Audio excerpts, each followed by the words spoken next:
this video, you will learn why betrayal hurts more than almost anything else that can happen to you. More than a stranger's cruelty. More than losing something by accident. Sometimes more than physical pain itself. You'll learn why it's the one wound your mind refuses to just let heal on its own. And you'll learn exactly why, months later, you're still replaying it in the dark, and what to actually do about that. Because here's the truth. You don't need to have been betrayed by someone you trusted with your life to know this feeling. You just need to have been hurt once by someone who was never supposed to be the one who hurt you. Think about the last time a stranger was rude to you. It stung for a minute, and then it was gone. Now think about the last time someone close to you let you down. That one didn't leave in a minute. It's probably still somewhere in you right now.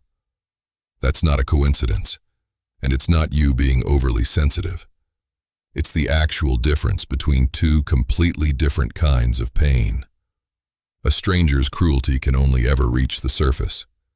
You never lowered your guard for them in the first place, so there was nothing for them to get to. But betrayal only works on people you already let in. The ones you stopped watching, stopped bracing for, stopped protecting yourself against. Betrayal doesn't attack you. It uses the very trust you gave someone as the weapon against you. That's reason one, it hurts more.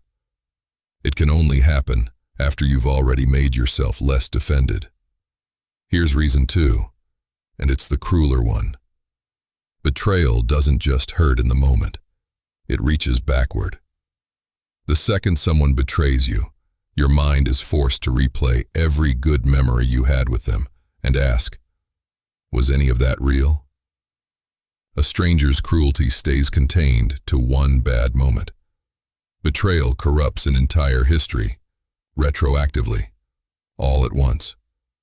And reason three, it doesn't just cost you one relationship. It costs you your ability to predict who's safe. Once someone you trusted turns out not to be safe, your mind can no longer take safe at face value from anyone. Which is exactly why betrayal doesn't just wound you once. It keeps wounding you every time you try to trust again. Because betrayal cuts deeper than almost anything else. Your mind treats it differently than an ordinary bad memory too. Here's the truth about how your mind actually works. It keeps a ledger. A hurt that got resolved. The apology came. The score got settled. The story ended. Gets closed and filed away. A hurt that didn't stays open, flagged, unresolved, exactly like a task that never got checked off. Betrayal almost never gets to close cleanly. The person walked away before you could respond, or the damage was too big for any apology to actually settle it. So at night, when nothing else demands your attention, your mind reopens that ledger and lets you finally collect what it never got. You say the thing you didn't say. You land the response you never got to land. You get the last word every time, until some part of you feels like the debt is finally paid. This isn't weakness, and it isn't holding a grudge for its own sake. It's your mind refusing to close the book on the one kind of pain it knows how to spot fastest.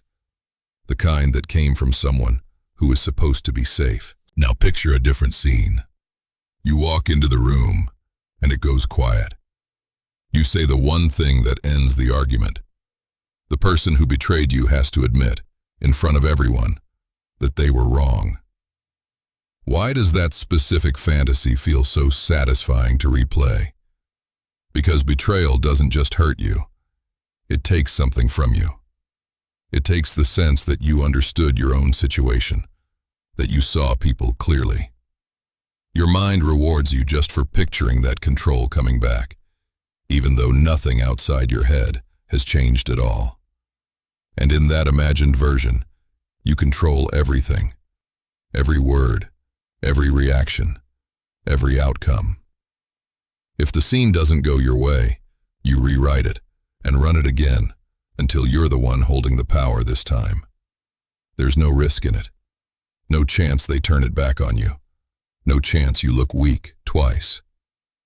It's a taste of control with none of the danger, which is exactly why your mind reaches for it hardest on the nights the betrayal still feels unresolved. Not every one of these scenes is about settling the old score. Sometimes you're rehearsing something that hasn't happened yet, the conversation where you finally set a boundary, the moment you refuse to extend that same trust so easily again. You run the opening line 3 different ways. You picture exactly how someone might try to get past your guard, and you adjust your response before they've even tried it. You run it again, steadier, harder to catch off guard. This is real, legitimate preparation. The same reason a fighter drills the same defense 100 times before ever facing an opponent who might actually hurt them. Picturing yourself staying protected gets your mind ready to actually stay protected. But something deeper is happening too. You're rehearsing a version of yourself who can spot it coming next time. The same tone, the same slow build of trust, right before the turn. That version isn't paranoia.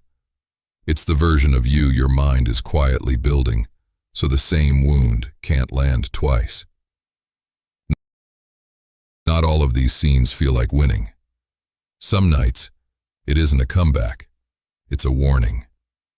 You picture trusting someone new, and it going exactly as badly as it did last time. Why would your own mind willingly put you through that? Because it's trying to make sure you're never blindsided by betrayal again. If your mind can picture it happening in advance and already have a response ready, the real thing, if it ever comes again, won't catch you unarmed. Think of it like a soldier who's been ambushed once. They don't relax in open ground again. They scan the tree line out of habit, not because they're afraid, but because their mind refuses to be caught unprepared by the same thing twice.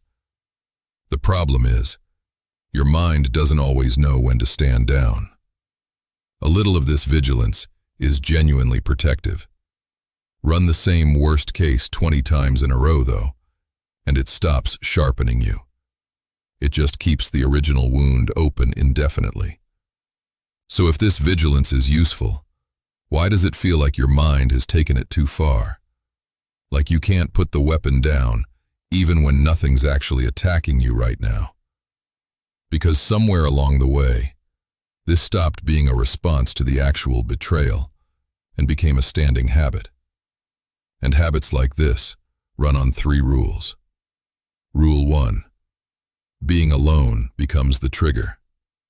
Do this enough nights in a row, and you stop needing an actual reminder to set it off.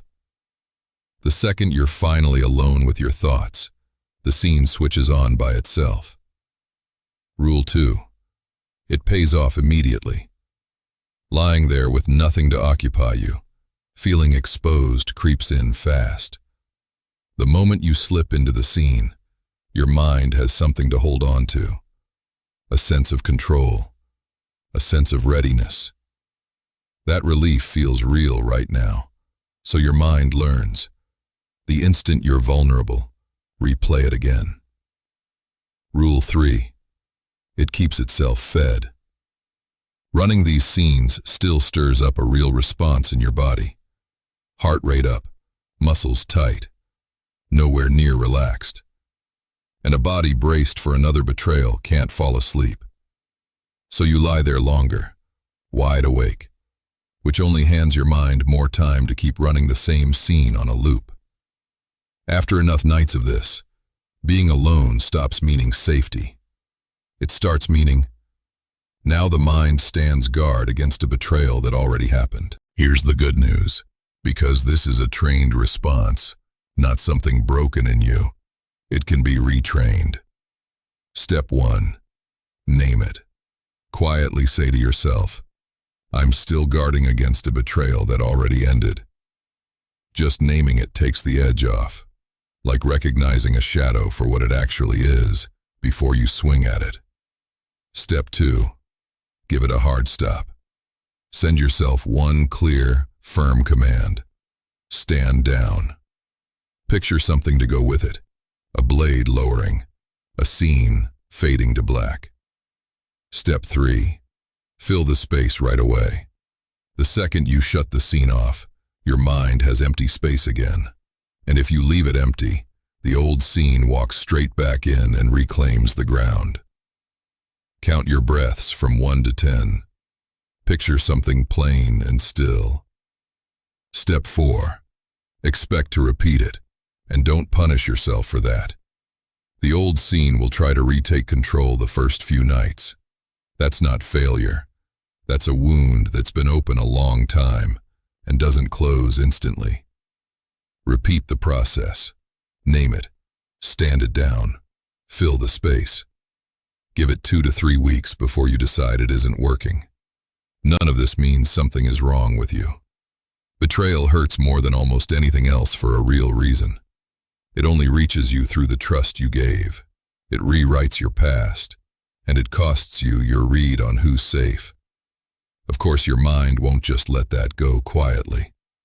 But your bed isn't a battlefield for that old betrayal, and it isn't a watchtower for the next one. It's supposed to be the one place you're actually allowed to stand down. So tonight, when your mind reaches for the weapon again, who is it really still guarding against? You don't need to win that fight again tonight. You just need to let the sword down and let yourself actually rest. If this helped you see it differently, subscribe. Wetware digs into what your brain is actually doing, one habit at a time.